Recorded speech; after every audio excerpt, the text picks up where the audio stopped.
Even without doing any activity, you can still manifest what you want. If you organize these 4 dimensions in one direction and keep it unwavering in that direction for a certain period of time, now he believes Shiva will do it for him and it will happen. So is Shiva going to come and build your house? No, I want you to understand, God will not lift his little finger for you. What has not happened till now on this planet can happen tomorrow. Human beings are capable of making it happen tomorrow.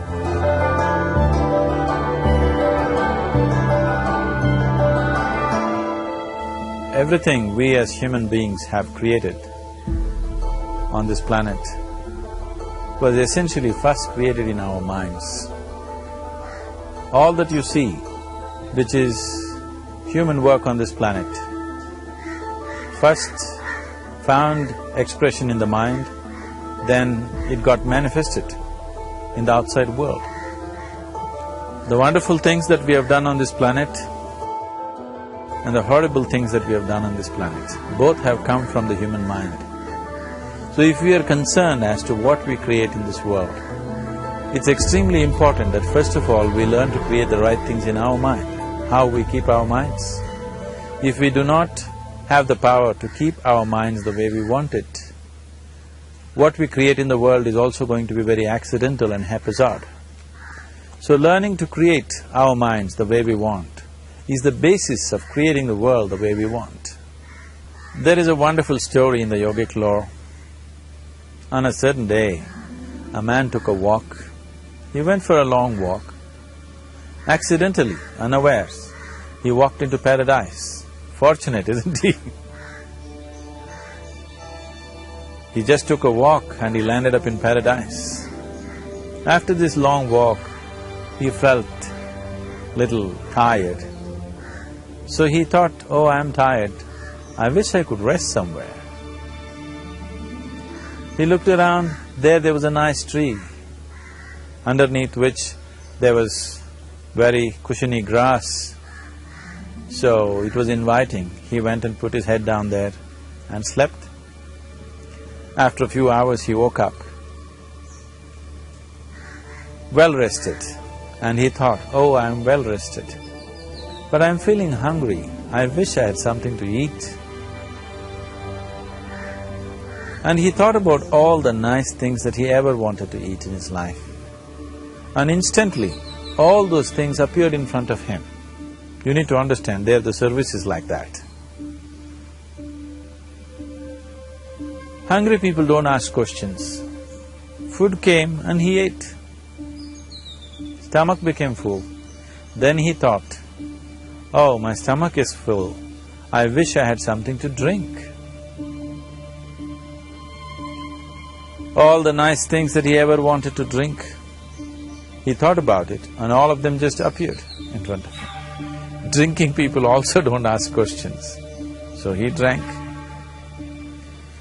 Now with a little bit of alcohol in him, you know Charles Darwin told you, all of you are monkeys, your tail fell away. Not me, Charles Darwin told you that you were all monkeys and your tail fell away and then you became human.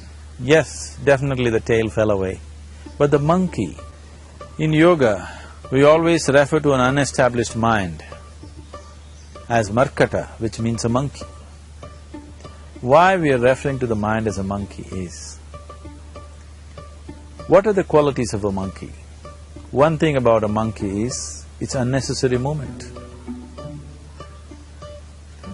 And another thing about the monkey is, if I say you're monkeying somebody, what does it mean?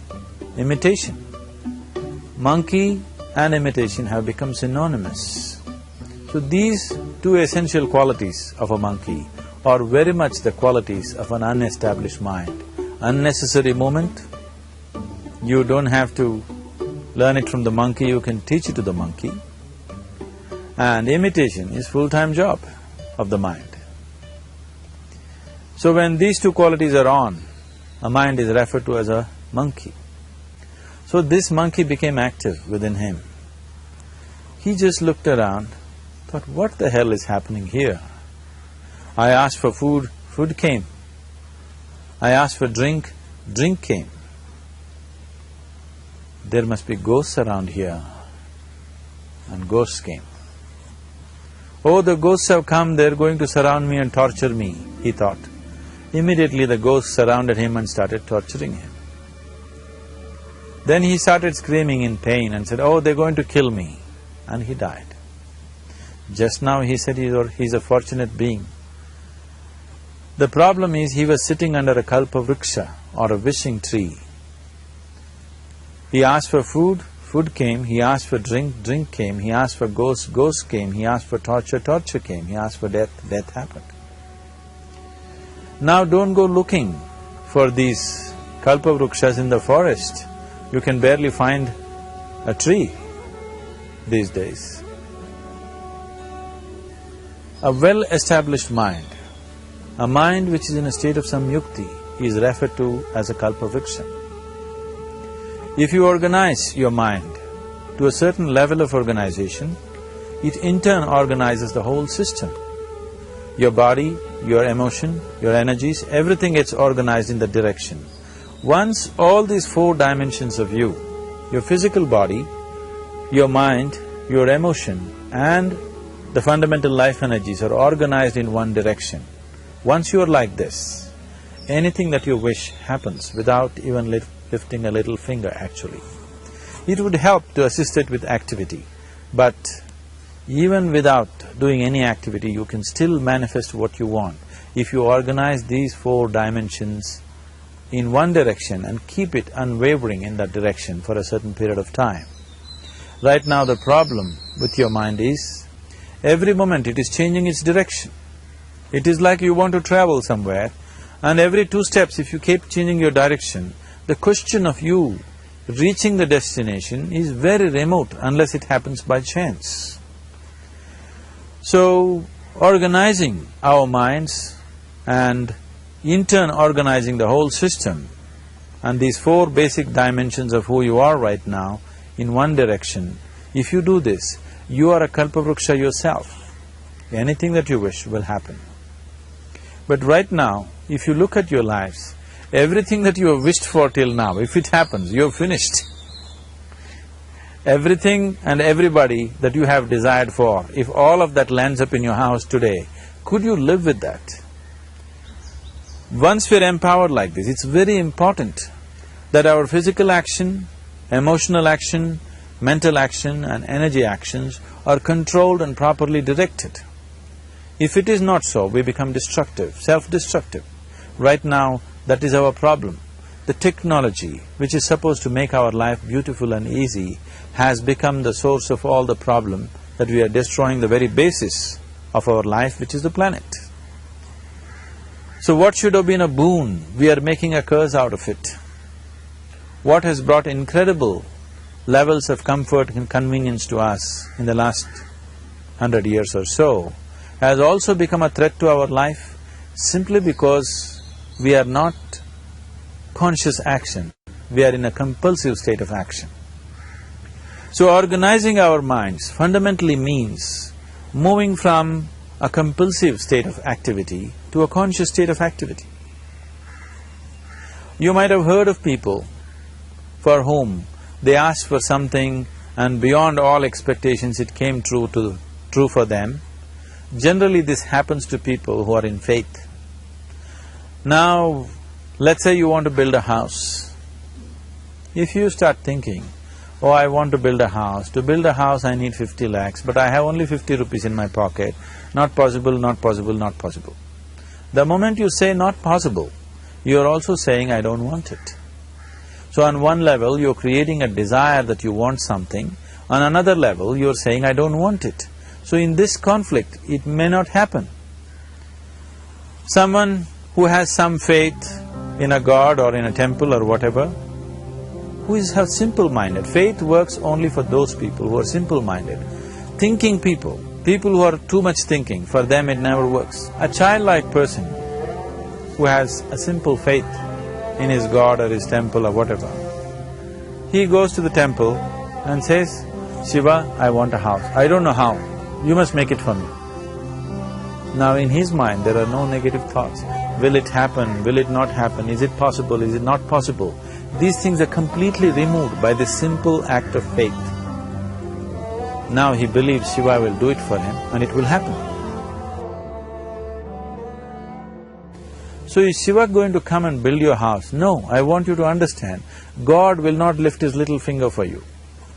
What you refer to as God is the source of creation. As a creator, he has done a phenomenal job, there's no question about it. Could you think of a better creation than this? Is it in anybody's imagination to think anything better than what is there right now?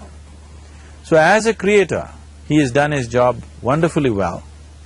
But if you want life to happen the way you want it, because right now, the very crux of your happiness and your well-being is this. If at all if you're unhappy, the only and only reason why you're unhappy is life is not happening the way you think it should happen. That's all it is. So if life is not happening the way you think it should happen, you're unhappy. If life happens the way you think it should happen, you are happy. It's as simple as that. So if life has to happen the way you think it should happen, first of all, how you think, with how much focus you think, how much stability is there in your thought, and how much reverberance is there in the thought process will determine whether your thought will become a reality or is it just an empty thought. Or how you do not create any impediments for your thought by creating negative thought process. This possible is something possible or not possible, is destroying humanity. What is possible and not possible is not your business, it's nature's business. Your business is just to strive for what you want. Right now you're sitting here, if I ask you two simple questions, I want you to just look at this and answer this. Right now from where you're sitting, can you just fly off? You say no. Right now from where you're sitting, can you get up and walk? You'll say yes. What is the basis of this? Why you say no to flying and yes to walking? Because past experience of life, many times you've gotten up and walked, never did you fly off. Or in other words, you're using the past experience of life as a basis for deciding whether something is possible or not possible. Or in other words, you have decided that what has not happened till now cannot happen in your life in future. This is a disgrace to humanity and the human spirit. What has not happened till now on this planet can happen tomorrow. Human beings are capable of making it happen tomorrow. So what is possible and what is not possible is not your business. That is nature's business. Nature will decide that. You just see what is it that you really want and strive for that. And if your thought is created in a powerful way, without any negativity, without any negative thoughts bringing down the intensity of the thought process, the first and foremost thing is you must be clear what is it that you really want. If you do not know what you want, the question of creating it doesn't arise. If you look at what you really want, what every human being wants is, he wants to live joyfully, he wants to live peacefully. In terms of its relationships, he wants it to be loving and affectionate. Or in other words, all that any human being is seeking for is pleasantness within himself, pleasantness around him. This pleasantness, if it happens in our body, we call this health and pleasure. If it happens in our mind, we call this peace and joy. If it happens in our emotion, we call this love and compassion. If it happens in our energy, we call this blissfulness and ecstasy. This is all that a human being is looking for. Whether he is going to his office to work, he wants to make money, build a career, build a family, he sits in the bar, sits in the temple, he is still looking for the same thing. Pleasantness within, pleasantness around. If this is what we want to create, I think it's time we addressed it directly and commit ourselves to creating it. So you want to create yourself as a peaceful human being, joyful human being, loving human being, a pleasant human being on all levels. And do you also want a world like this? A peaceful world, a loving world, a joyful world? No, I want greenery, I want food. When we say a joyful world, that means everything that you want has happened. So this is all that you're looking for. So all that you need to do is commit yourself to creating it, to create a peaceful, joyful and loving world, both for yourself and everybody around you.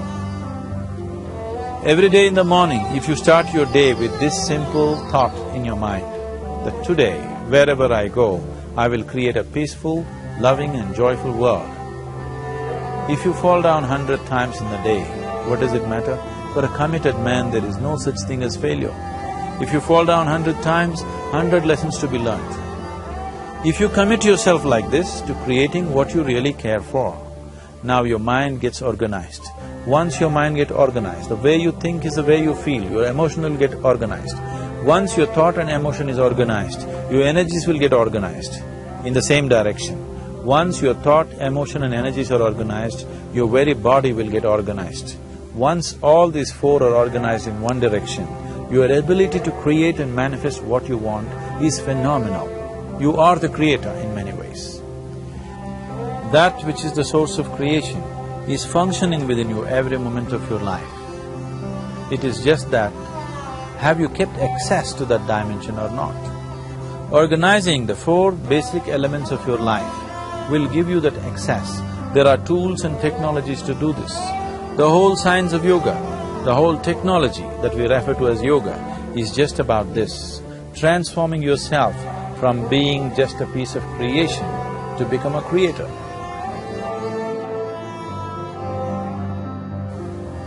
It is my wish and my blessing that every human being in this world should have this access to the source of creation within himself, so that he can function here as a creator, not just as a piece of creation.